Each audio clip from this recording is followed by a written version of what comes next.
بسم اللہ الرحمن الرحیم۔ عزیز طلبہ السلام علیکم۔ ہمارا آج کا ٹاپک نعت ہے۔ آپ جانتے ہیں کہ نعت کے لغوی معنی جو ہیں وہ تعریف اور توصیف بیان کرنا، کسی چیز کے اوصاف بیان کرنا، لیکن شاعری کی اصطلاح میں ایسی نظم جس میں آپ صلی اللہ علیہ وسلم کی تعریف اور آپ صلی اللہ علیہ وسلم کے اوصاف اور آپ صلی اللہ علیہ وسلم کی مدح کی جائے اسے نعت کہتے ہیں۔ اردو شاعری میں کوئی شاعر ایسا نہیں ہے جس نے نعت نہ کہی ہو۔ اسی طرح ہمارے آج کے شاعر ماہر القادری، جن کا اصل نام منظور حسین ہے، انہوں نے بہت ساری نعتیں جو ہیں کہی ہیں۔ انہی نعتوں میں سے ایک نعت انتخاب ہمارے سلیبس کا حصہ ہے جس کے آج ہم پڑھنے جا رہے ہیں۔ اس نعت کا پہلا شعر: تو مقصد تخلیق تو حاصل ایمان، جو تجھ سے گریزاں وہ خدا سے ہے گریزاں۔ عزیزان محترم، آپ جانتے ہیں کہ اس نظم کا عنوان چونکہ نعت ہے، لہذا اس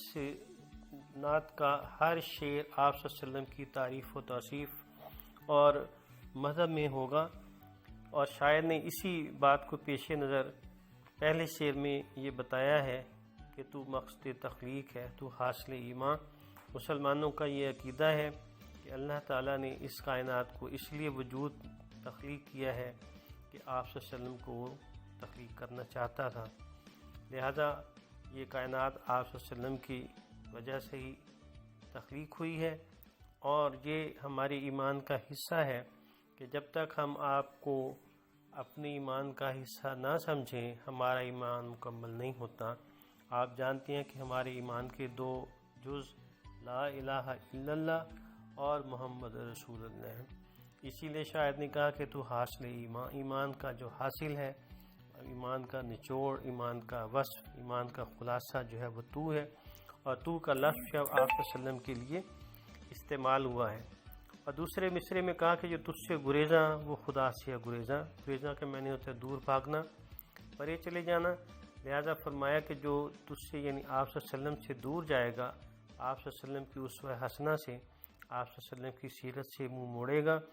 اس کا مطلب یہ ہے کہ وہ اللہ تعالیٰ سے منہ موڑے گا۔ لہذا اگر ہم اللہ تعالیٰ کی خوشنودی حاصل کرنا چاہتے ہیں، اللہ تعالیٰ کی انعام و اکرام کا حقدار ہونا چاہتے ہیں، تو ہمیں آپ صلی اللہ علیہ وسلم کی سیرت کو اپنانا ہوگا، آپ صلی اللہ علیہ وسلم کی اسوہ پر عمل کرنا ہوگا۔ اگر ہم آپ سے گریزاں ہو جائیں گے، آپ سے دور ہو جائیں گے، تو ہمارا ایمان بھی مکمل نہیں ہوگا، اور مقصد تخلیق جو وہ بھی۔ کردار کا یہ حال صداقت ہی صداقت، اخلاق کا یہ رنگ کہ قرآن ہی قرآن۔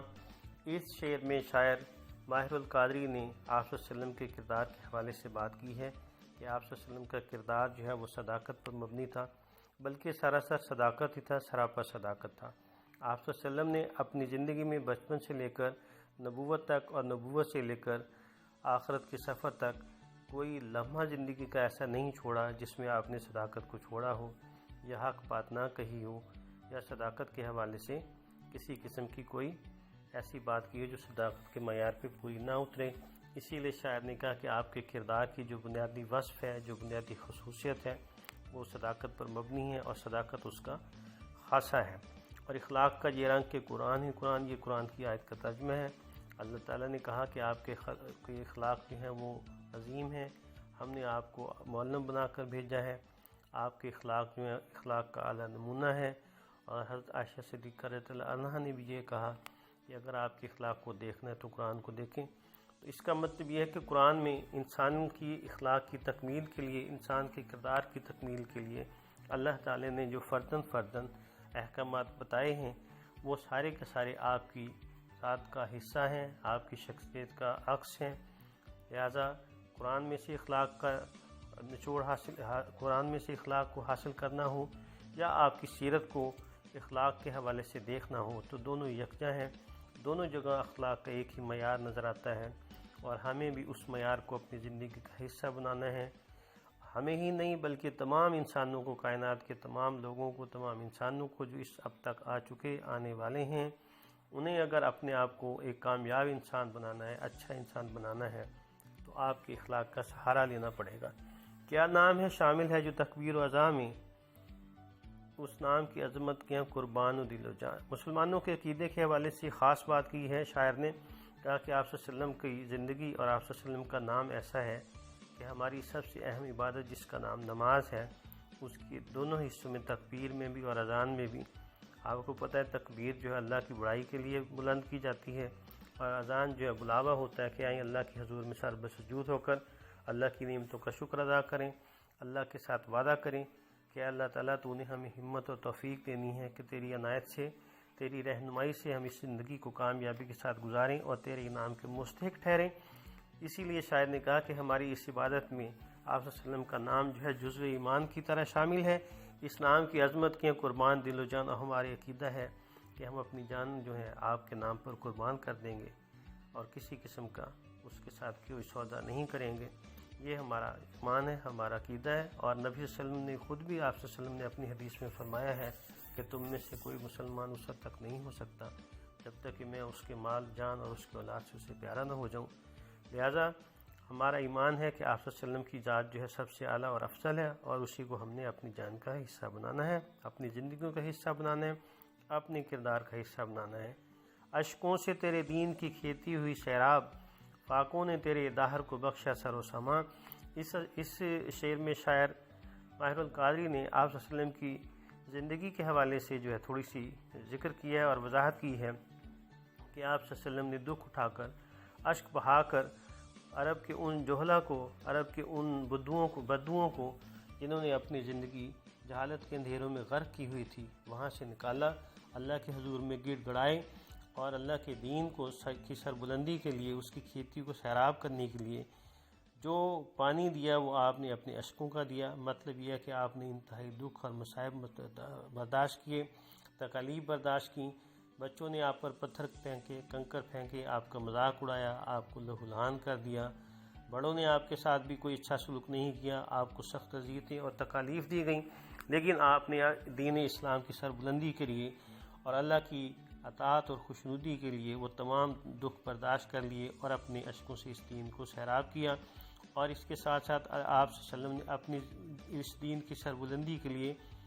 جہاں اور بہت ساری مصائب اور مصیبتیں برداشت کی، وہاں فاقے بھی برداشت کیے۔ آپ جانتے ہیں کہ شیب ابی طالب میں 3 سال تک اور الگ ہو کر، بعض اوقات تو یہ بھی نوبت آئے کہ پیٹ پہ پتھر بھی اپنے کو باندھنا پڑے، پھر بھی آپ نے فاقوں کے ساتھ اس دین کی سربلندی کے لیے اپنے آپ کو وقف رکھا۔ آپ کے صحاب نے اور آپ نے اس زمانے کو یہ بتا دیا کہ اللہ کے راستے کے لیے، دین کی سربلندی کے لیے، صداقت اور سچائی کے لیے اگر دکھ برداشت کرنے پڑیں تو انہیں کریں گے، اور یہی آپ صلی اللہ علیہ وسلم نے کیا۔ نتیجہ یہ ہے کہ آج اسلام ایک تناور درخت کی صورت میں پوری دنیا میں پھیلا ہوا ہے، اور روز بروز انسانیت اس سے بہرہ مند ہو رہی ہے۔ انسان کو شائستہ اور خوددار بنایا، تہذیب و تمدن تیرے شرمندہ احسان۔ ہم سمجھتے ہیں کہ وہ انسان جو جاہل تھا، ہر وقت لڑنے مرنے پہ تیار تھا، پانی پلانے پہ جھگڑتا تھا،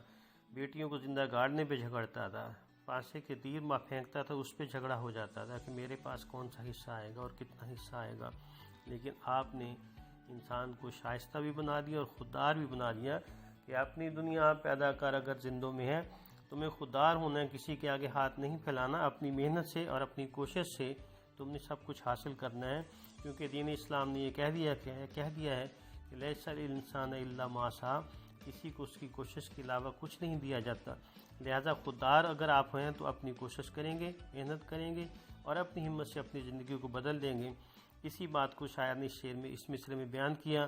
تہذیب و تمدن تیرے شرمندہ احسان۔ اور یہ تہذیب و تمدن جس کا ذکر آج پوری یورپ کرتا ہے، امریکہ کرتا ہے اور دوسرے ممالک کرتے ہیں، یہ وہ تہذیب و تمدن ہے جس کے اصول انہوں نے مسلمانوں سے لیے ہیں، آپ کے اصحاب سے لیے ہیں، ہماری تہذیب سے لیے ہیں، ہمارے دین سے لیے ہیں، اور ہماری اس دور سے لیے ہیں جس کو اسلام کا سنہری دور کہا جاتا ہے۔ لہذا یہ تہذیب و تمدن کے اوپر نازاں لوگ جو ہیں، یہ ہمارے احسان شرمندہ ہیں، ہمارے احسان تلے دبے ہوئے ہیں اور بلا شبہ اقرار کرتے ہیں بہت سارے مفکر جنہوں نے یہ محسوس کیا کہ اسلام ہی وہ مذہب ہے، اسلام ہی وہ دین ہے جس نے انسان کو تہذیب کی اس معراج پہ پہنچا دیا ہے جہاں آج وہ موجود ہے۔ رحمت کا یہ عالم ہے، مروت کا یہ انداز،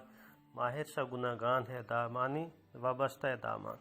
اس شعر میں شاعر نے اپنے حوالے سے بات کی ہے کہ میں اگرچہ